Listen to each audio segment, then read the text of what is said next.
স্বাগতম সবাইকে নতুন আরেকটা ভিডিওতে। আমার হাতে দেখতে পাচ্ছেন টিপি লিংকের একটা অণু। এটা হলো টিপি লিংকের সাব ব্র্যান্ড এজিনেটের, মডেল হলো XZ000G7।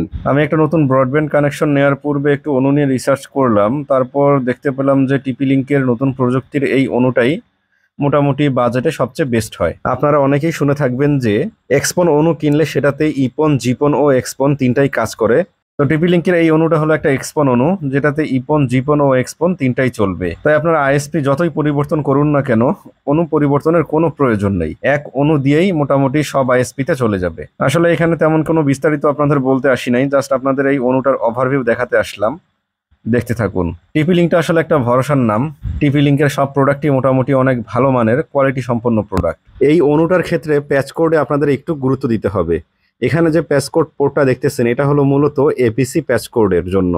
আমরা নর্মালি ইউপিসি প্যাচ কোড ব্যবহার করে থাকি, যেটার কালারটা হলো ঠিক এমন, যা উপরে ছবিতে দেখতে পাচ্ছেন। আর এই অণুতে দরকার হবে এপিসি প্যাচ কোডের, সেক্ষেত্রে ডিভি গেইন অনেক কম হবে। ডিভি গেইন যত বেশি, লাইনে লস তত বেশি। ইউপিসি প্যাচ কোডের মাথাটা থাকে একদম রাউন্ড শেপ, আর এপিসি প্যাচ কোডের মাথাটা থাকে একটু কাটিং করা, যা ছবিতে দেখতে পাচ্ছেন।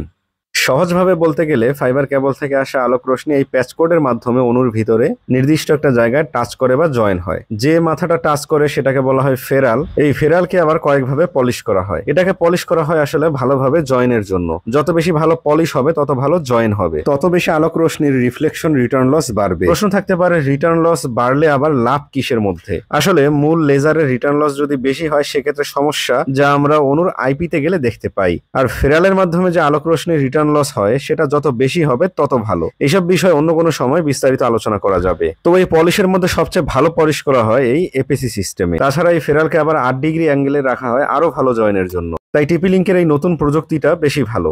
ধীরে ধীরে অন্যরাও এটাই করবে। যাদের বাসায় অলরেডি নীল কালারের ইউপিসি কানেক্টর লাগানো আছে বা প্যাসকোড গুলো লাগানো আছে, তাদেরও কোনো চিন্তার কারণ নেই। আপনারা এই অণুতে ওই পুরনো ইউপিসি প্যাসকোড দিয়েও চালাতে পারবেন। আসলে যাদের ইন্টারনেট স্পিড অনেক বেশি, তাদের ক্ষেত্রে হয়তোবা একটু সমস্যা হতে পারে। তবে আমরা রেগুলার যারা কম স্পিডের ব্রডব্যান্ড লাইন ব্যবহার করি, তাদের ক্ষেত্রে এটা খুব একটা প্রভাব ফেলবে না। এই অণুটার সর্বোচ্চ স্পিড হলো আপলোডের ক্ষেত্রে প্রায় 2.5 জিবিপিএস, আর ডাউনলোডের ক্ষেত্রে প্রায় 1.2 জিবিপিএস, যেটা এদের ওয়েবসাইটে লেখা আছে।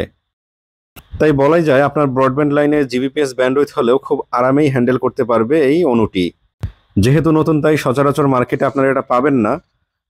দারাজে টিপি লিংকের ফ্ল্যাগশিপ স্টোর আছে, সেখান থেকে আপনারা এটা কিনে নিতে পারবেন। তাছাড়া বাজারে নর্মাল একটা এক্সপন অণু কিনতে গেলেও প্রায় 1400 থেকে 1500 টাকা লাগে, কিন্তু দারাজের টিপি লিংকের ফ্ল্যাগশিপ স্টোর থেকে এটা প্রায় বাজার মূল্যের থেকেও 300-400 টাকা কমে নিতে পারবেন। অণুটা কেনার লিঙ্ক আমি ডেসক্রিপশনে দিয়ে দিব। তো যারা নতুন অণু কিনতে চান, তাদের জন্য টিপি লিংকের এই অণুটা হবে একটা বেস্ট চয়েস।